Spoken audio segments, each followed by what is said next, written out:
My Lady Brandon and the Widow Jim, a short story by Sarah O. Jewett.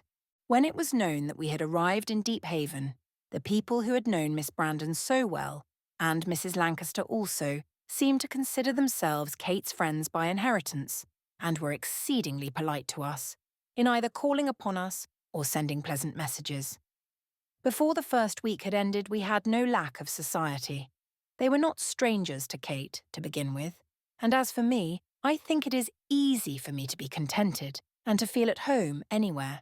I have the good fortune and the misfortune to belong to the Navy, that is, my father does, and my life has been consequently an unsettled one, except during the years of my school life when my friendship with Kate began. I think I should be happy in any town if I were living there with Kate Lancaster. I will not praise my friend as I can praise her, or say half the things I might say honestly. She is so fresh and good and true, and enjoys life so heartily. She is so childlike without being childish, and I do not tell you that she is faultless. But when she makes mistakes, she is sorrier and more ready to hopefully try again than any girl I know. Perhaps you would like to know something about us, but I am not writing Kate's biography and my own, only telling you of one summer which we spent together. Sometimes in Deephaven we were between 6 and 7 years old, but at other times we have felt irreparably grown up, and as if we carried a crushing weight of care and duty. In reality, we are both 24, and it is a pleasant age, though I think next year is sure to be pleasanter, for we do not mind growing older, since we have lost nothing that we mourn about, and are gaining so much. I shall be glad if you learn to know Kate a little in my stories. It is not that I am fond of her, and endow her with imagined virtues and graces. No one can fail to see how unaffected she is, or not notice her thoughtfulness and generosity and her delightful fun, which never has a trace of coarseness or silliness. It was very pleasant having her for one's companion, for she has an unusual power of winning people's confidence, and of knowing with surest instinct how to meet them on their own ground.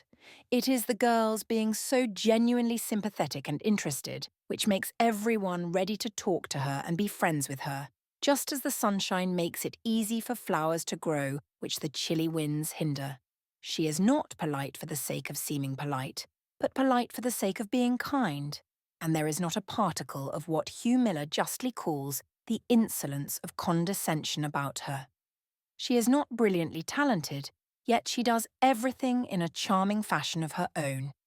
She is not profoundly learned, yet she knows much of which many wise people are ignorant.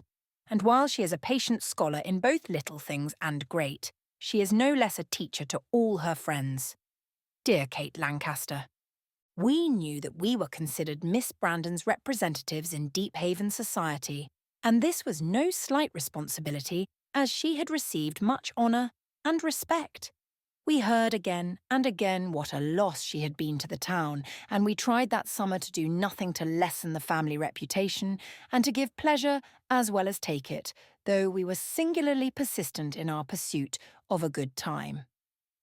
I grew much interested in what I heard of Miss Brandon, and it seems to me that it is a great privilege to have an elderly person in one's neighbourhood, in town or country, who is proud and conservative, and who lives in stately fashion, who is intolerant of sham and of useless novelties, and clings to the old ways of living and behaving as if it were part of her religion. There is something immensely respectable about the gentlewomen of the old school.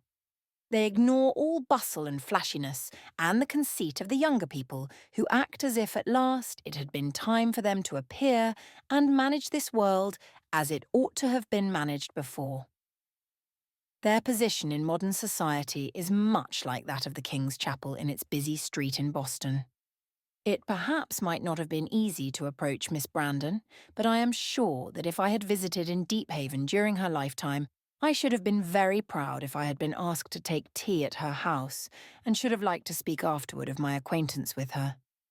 It would have been impossible not to pay her great deference. It is a pleasure to think that she must have found this world a most polite world, and have had the highest opinion of its good manners. Noblesse oblige. That is true in more ways than one. I cannot help wondering if those of us who will be left by and by to represent our own generation will seem to have such superior elegance of behaviour, if we shall receive so much respect and be so much valued. It is hard to imagine it. We know that the world gains new refinements and a better culture, but to us, there never will be such imposing ladies and gentlemen as these who belong to the old school. The morning after we reached Deephaven, we were busy upstairs, and there was a determined blow at the knocker of the front door. I went down to see who was there, and had the pleasure of receiving our first caller. She was a prim little old woman who looked pleased and expectant, who wore a neat cap and front, and whose eyes were as bright as black beads. She wore no bonnet, and had thrown a little three-cornered shawl with palm leaf figures over her shoulders, and it was evident that she was a near neighbour. She was very short and straight and thin, and so quick that she darted like a pickerel when she moved about. It occurred to me at once that she was a very capable person, and had faculty. And dear me, how fast she talked. She hesitated a moment when she saw me and dropped a fragment of a courtesy. "Miss Lancaster?" said she doubtfully. "No," said I. "I'm Miss Dennis. Miss Lancaster is at home, though. Come in, won't you?" "Oh, Mrs Patton," said Kate, who came down just then. "How very kind of you to come over so soon. I should have gone to see you today. I was asking Mrs Q last night if you were here." "Land o' compassion," said Mrs Pattons, as she shook Kate's hand delightedly. "Where do you suppose I'd be, dear? I ain't like to move away from Deephaven now. After I've held by the place so long, I've got as many roots as the Big Ellum. Well, I should know you were a Brandon no matter where I see you. You've got a real Brandon look. Tall and straight, ain't you? It's 4 or 5 years since I saw you, except once at church and once you went by, down to the shore, I suppose. It was a windy day in the spring of the year." "I remember it very well," said Kate. "Those were both visits of only a day or two, and I was here at Aunt Catherine's funeral and went away that same evening. Do you remember once I was here in the summer for a longer visit, 5 or 6 years ago, and I helped you pick currants in the garden? You had a very old mug." "Now whoever would have thought of your recollecting that?" said Mrs Patton. "Yes, I had that mug because it was handy to carry about among the bushes, and then I'd empty it into the basket as fast as I got it full. Your aunt always told me to pick all I wanted. She couldn't use 'em, but they used to make sights of currant wine in old times. I suppose that mug would be considerable of a curiosity to anybody that wasn't used to seeing it round. My grandmother Joseph Toggerson, my mother was a Toggerson, picked it up on the long sands in a wad of seaweed. Strange it wasn't broke, but it's tough. I've dropped it on the floor many's the time, and it ain't even chipped. There's some Dutch reading on it, and it's marked 1732. Now, I shouldn't have thought you'd remembered that old mug, I declare. Your aunt, she had a monstrous sight of chiny. She's told me where most all of it come from, but I expect I've forgot. My memory fails me a good deal by spells. If you hadn't come down, I suppose your mother would have had the chiny packed up this spring. What she didn't take with her after your aunt died. Suppose she hasn't made up her mind what to do with the house?" "No," said Kate. "She wishes she could. It is a great puzzle to us." "I hope you will find it in middling order," said Mrs Patton humbly. "Me and Miss Dockham have done the best we knew. Opened the windows and let in the air and tried to keep it from getting damp. I fixed all the woolens with fresh camphire and tobacco the last of the winter. You have to be dreadful careful in one of these old houses, lest everything gets creaking with moths in no time. Miss Catherine, how she did hate the sight of a moth miller. There's something I'll speak about before I forget it. The mice have eat the backs of a pile of old books that's stored away in the west chamber closet next to Miss Catherine's room, and I set a trap there. But it was older than the 10 Commandments, that trap was, and the springs rusty. I guess you'd better get some new ones and set round in different places. Lest the mice'll pester you. There ain't been no chance for 'em to get much of a living long through the winter, but they'll be sure to come back quick as they find there's likely to be good board. I see your aunt's cat setting out on the front steps. She never was no great of a mouser, but it went to my heart to see how pleased she looks. Come right back, didn't she? how they do hold to their old haunts." "Was that Miss Brandon's cat?" I asked with great interest. "She has been upstairs with us, but I supposed she belonged to some neighbour and had strayed in. She behaved as if she felt at home. Poor old pussy." "We must keep her here," said Kate. "Miss Dockham took her after your mother went off and Miss Catherine's maids," said Mrs Patton. "But she told me that it was a long spell before she seemed to feel contented. She used to sit on the steps and cry by the hour together, and try to get in, to first one door and then another. I used to think how bad Miss Catherine would feel. She set a great deal by a cat, and she took notice of this as long as she did. Of anything. Her mind failed her, you know. Great loss to Deephaven she was. Proud woman, and some folks were scared of her. But I always got along with her, and I wouldn't ask for no kinder friend nor neighbour. I've had my troubles, and I've seen the day I was suffering poor, and I couldn't have brought myself to ask town help nohow, but I wish you'd ha' heard her scold me when she found it out. And she come marching into my kitchen one morning, like a grenadier, and says she, 'Why didn't you send and tell me how sick and poor you are?' says she. And she said she'd have been so glad to help me all along, but she thought I had means. Everybody did, and I see the tears in her eyes. But she was scolding me and speaking as if she was dreadful mad. She made me comfortable, and she sent over one of her maids to see to me and got the doctor and a load of stuff come up from the store, so I didn't have to buy anything for a good many weeks. I got better and so's to work, but she never'd let me say nothing about it. I had a good deal of trouble, and I thought I'd lost my health, but I hadn't, and that was 30 or 40 years ago. There never was nothing going on at the great house that she didn't have me over, sewing or cleaning or company, and I got so that I knew how she liked to have things done. I felt as if it was my own sister, though I never had one, when I was going over to help lay her out. She used to talk as free to me as she would to Miss Lorimer or Miss Carew. I suppose ye ain't seen nothing of them yet? She was a good Christian woman, Miss Catherine was. The memory of the just is blessed. That's what Mr. Lorimer said in his sermon the Sunday after she died, and there wasn't a blood relation there to hear it. I declare it looked pitiful to see that pew empty that ought to have been the mourner's pew. Your mother, Miss Lancaster, had to go home Saturday. Your father was going away, sudden to Washington, I've understood, and she come back again the first of the week. There. It didn't make no sort of difference, perhaps nobody thought of it but me. There hadn't been anybody in the pew more than a couple of times since she used to sit there herself, regular as Sunday come. And Mrs. Patton looked for a minute, as if she were going to cry, but she changed her mind upon second thought. Your mother gave me most of Miss Catherine's clothes. This cap belonged to her that I've got on now. It's most wore out, but it does for mornings. Oh, said Kate, I have 2 new ones for you in one of my trunks.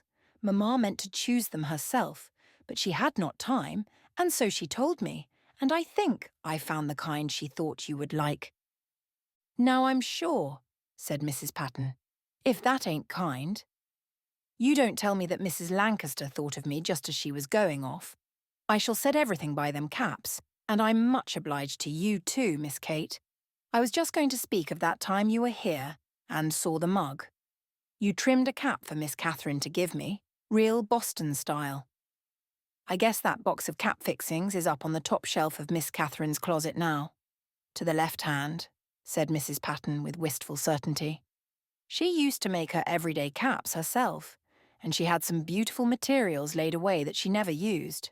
Some folks has laughed at me for being so particular about wearing caps except for best, but I don't know's it's presuming beyond my station, and somehow I feel more respect for myself when I have a good cap on. I can't get over your mother's neglecting about me, and she's sent me a handsome present of money this spring for looking after the house. I never should have asked for a cent. It's a pleasure to me to keep an eye on it, out of respect to your aunt. I was so pleased when I heard you were coming long o' your friend. I liked to see the old place open. It was about as bad as having no meeting. I miss seeing the lights, and your aunt was a great hand for lighting up bright. The big hall lantern was lit every night, and she put it out when she went upstairs. She liked to go round sames if it was day. You see, I forget all the time she was sick and go back to the days when she was well and about the house, when her mind was failing her and she was upstairs in her room. Her eyesight seemed to be lost part of the time, and sometimes she'd tell us to get the lamp and a couple of candles in the middle of the day, and then she'd be as satisfied. But she used to take a notion to set in the dark some nights and think, I suppose, I should have 40 fits if I undertook it. That was a good while ago. And do you recollect how she used to play the piano? She used to be a great hand to play when she was young.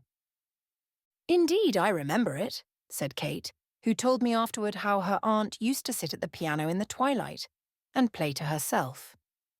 She was formerly a skilful musician, said my friend, though one would not have imagined she cared for music.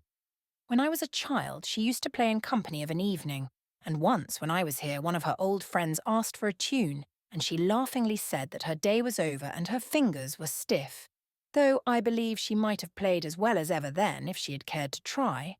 But once in a while, when she had been quiet all day and rather sad, I am ashamed that I used to think she was cross, she would open the piano and sit there until late, while I used to be enchanted by her memories of dancing tunes and old psalms and marches and songs. There was one tune which I am sure had a history. There was a sweet, wild cadence in it, and she would come back to it again and again, always going through with it in the same measured way. I have remembered so many things about my aunt since I have been here, said Kate, which I hardly noticed and did not understand when they happened. I was afraid of her when I was a little girl, but I think, if I had grown up sooner, I should have enjoyed her heartily. It never used to occur to me that she had a spark of tenderness or of sentiment until just before she was ill, but I have been growing more fond of her ever since. I might have given her a great deal more pleasure. It was not long after I was through school that she became so feeble. And of course she liked best having Mamma come to see her. One of us had to be at home. I have thought lately how careful one ought to be kind and thoughtful to one's old friends. It is so soon too late to be good to them, and then one is always so sorry. I must tell you more of Mrs. Patton. Of course, it was not long before we returned her call, and we were much entertained. We always liked to see our friends in their own houses. Her house was a little way down the road, unpainted and gambrel-roofed, but so low that the old lilac bushes which clustered round it were as tall as the eaves. The widow Jim, as nearly everyone called her in distinction to the widow Jack Patton, who was a tailoress and lived at the other end of the town, was a very useful person. I suppose there must be her counterpart in all old New England villages. She sewed, and she made elaborate rugs, and she had a decided talent for making carpets. If there were one to be made, which must have happened seldom, but there were a great many to be turned and made over in Deephaven, and she went to the Carews and Lorimers at house-cleaning time or in seasons of great festivity. She had no equal in sickness, and knew how to brew every old-fashioned dose and to make every variety of herb tea. And when her nursing was put to an end by her patient's death, she was commander-in-chief at the funeral, and stood near the doorway to direct the mourning friends to their seats. And I have no reason to doubt that she sometimes even had the immense responsibility of making out the order of the procession, since she had all genealogy and relationship at her tongue's end. It was an awful thing in Deephaven, we found, if the precedence was wrongly assigned, and once we chanced to hear some bitter remarks because the cousins of the departed wife had been placed after the husband's relatives. The blood relations riding behind them that was only kin by marriage. I don't wonder they felt hurt, said the person who spoke, a most unselfish and unassuming soul ordinarily. Mrs. Patton knew everybody's secrets, but she told them judiciously if at all. She chattered all day to you as a sparrow twitters, and you did not tire of her, and Kate and I were never more agreeably entertained than when she told us of old times and of Kate's ancestors and their contemporaries, for her memory was wonderful, and she had either seen everything that had happened in Deephaven for a long time or had received the particulars from reliable witnesses. She had known much trouble. Her husband had been but small satisfaction to her, and it was not to be wondered at if she looked upon all proposed marriages with compassion. She was always early at church, and she wore the same bonnet that she had when Kate was a child. It was such a well-preserved, proper black straw bonnet, with discreet bows of ribbon and a useful lace veil to protect it from the weather. She showed us into the best room the first time we went to see her. It was the plainest little room and very dull, and there was an exact sufficiency about its furnishings. Yet there was a certain dignity about it. It was unmistakably a best room, and not a place where one might make a litter or carry one's everyday work. You felt at once that somebody valued the prim, old-fashioned chairs and the 2 half-moon tables, and the thin carpet, which must have needed anxious stretching every spring to make it come to the edge of the floor. There were some mourning pieces by way of decoration, inscribed with the names of Mrs. Patton's departed friends. 2 worked in crewel to the memory of her father and mother, and 2 paper memorials, with the woman weeping under the willow at the side of a monument. They were all brown with age, and there was a sampler beside worked by Judith Beckett, aged 10, and all 5 were framed in slender black frames and hung very high on the walls. There was a rocking chair which looked as if it felt too grand for use and considered itself imposing. It tilted far back on its rockers and was bent forward at the top to make one's head uncomfortable. It need not have troubled itself. Nobody would ever wish to sit there. It was such a big rocking chair, and Mrs. Patton was proud of it, always generously urging her guests to enjoy its comfort, which was imaginary with her, as she was so short that she could hardly have climbed into it without assistance. Mrs. Patton was a little ceremonious at first, but soon recovered herself and told us a great deal which we were glad to hear. I asked her once if she had not always lived at Deephaven. "Here and beyond East Parish," said she, "Mr. Patton. That was my husband. He owned a good farm there when I married him, but I come back here again after he died. Place was all mortgaged. I never got a cent, and I was poorer than when I started. I worked harder than ever I did before or since to keep things together, but it wasn't any kinder use. Your mother knows all about it, Miss Kate, as if we might not be willing to believe it on her authority. I come back here a widow and destitute, and I tell you the world looked fair to me when I left this house first to go over there. Don't you run no risks. You're better off as you be, dears. But land sakes alive, he didn't mean no hurt. And he said everything by me when he was himself.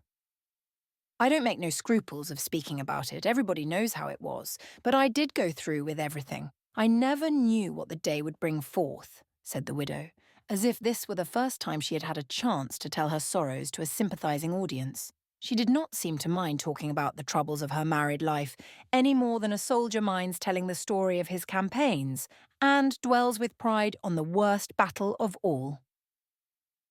Her favourite subject always was Miss Brandon, and after a pause she said that she hoped we were finding everything right in the house. She had meant to take up the carpet in the best spare room, but it didn't seem to need it. It was taken up the year before, and the room had not been used since. There was not a mite of dust under it last time, and Kate assured her with an appearance of great wisdom that she did not think it could be necessary at all. "I come home and had a good cry yesterday after I was over to see you," said Mrs. Patton, and I could not help wondering if she really could cry, for she looked so perfectly dried up, so dry that she might rustle in the wind. "Your aunt had been failing so long that just after she died it was a relief. But I've got so's to forget all about that, and I miss her as she used to be. It seemed as if you had stepped into her place, and you look some as she used to when she was young." "You must miss her," said Kate, "and I know how much she used to depend upon you. You were very kind to her." "I sat up with her the night she died," said the widow with mournful satisfaction. "I have lived neighbour to her all my life, except the 13 years I was married, and there wasn't a week I wasn't over to the great house, except I was off to a distance taking care of the sick. When she got to be feeble, she always wanted me to tend to the cleaning and to see to putting the canopies and curtains on the bedsteads, and she wouldn't trust nobody but me to handle some of the best china. I used to say, "Miss Catherine, why don't you have some young folks come and stop with you? There's Mrs. Lancaster's daughter a growing up." But she didn't seem to care for nobody but your mother. You wouldn't believe what a hand she used to be for company in her younger days. Surprising how folks alters. When I first recollect her much, she was as straight as an arrow, and she used to go to Boston visiting and come home with the top of the fashion. She always did dress elegant. It used to be gay here, and she was always going down to the Lorimers or the Carews to tea and they coming here. Her sister was married. She was a good deal older, but some of her brothers were at home. There was your grandfather and Mr. Henry. I don't think she ever got it over, his disappearing so. There were lots of folks then that's dead and gone, and they used to have their card parties, and old Captain Manning, he's dead and gone, used to have 'em all to play whist every fortnight, sometimes 3 or 4 tables, and they always had cake and wine handed round, or the captain made some punch, like's not, with oranges in it, and lemons. He knew how. He was a bachelor to the end of his days, the old captain was, but he used to entertain real handsome. I recollect one night they was a playin' after the wine was brought in, and he upset his glass all over Miss Martha Lorimer's invisible green watered silk, and spoilt the better part of 2 breadths. She sent right over for me early the next morning to see if I knew of anything to take out the spots, but I didn't, though I can take grease out of most any material. We tried clear alcohol and saleratus water and hartshorn and pouring water through and heating of it, and when we got through it was worse than when we started. She felt dreadful bad about it, and at last she says, "Judith, we won't work over it any more, but if you'll give me a day some time or nother we'll rip it up and make a quilt of it. I see that quilt last time I was in Miss Rebecca's north chamber." Miss Martha was her aunt. You never saw her. She was dead and gone before your day. It was a silk old Captain Peter Lorimer, her brother, who left him his money, brought home from sea, and she had worn it for best and second best 11 year. It looked as good as new, and she never would have ripped it up if she could have matched it. I said it seemed to be a shame, but it was a curious figure. Captain Manning fetched her one to pay for it the next time he went to Boston. She didn't want to take it, but he wouldn't take no for an answer. He was free-handed, the captain was. I helped him make it long of Mary Ann Sims, the dressmaker. She's dead and gone too. The time it was made. It was brown and a beautiful-looking piece, but it wore shiny and she made a double gown of it before she died. Mrs. Patton brought Kate and me some delicious old-fashioned cake with much spice in it and told us it was made by old Mrs. Chantry Brandon's receipt, which she got in England, that it would keep a year, and she always kept a loaf by her now that she could afford it. She supposed we knew Miss Catherine had named her in her will long before she was sick. "It has put me beyond fear of want," said Mrs. Patton. "I won't deny that I used to think it would go hard with me when I got so old I couldn't earn my living. You see, I never laid up but a little, and it's hard for a woman who comes of respectable folks to be a pauper in her last days. But your aunt, Miss Kate, she thought of it too, and I'm sure I'm thankful to be so comfortable and to stay in my house, which I couldn't have done. Like's not."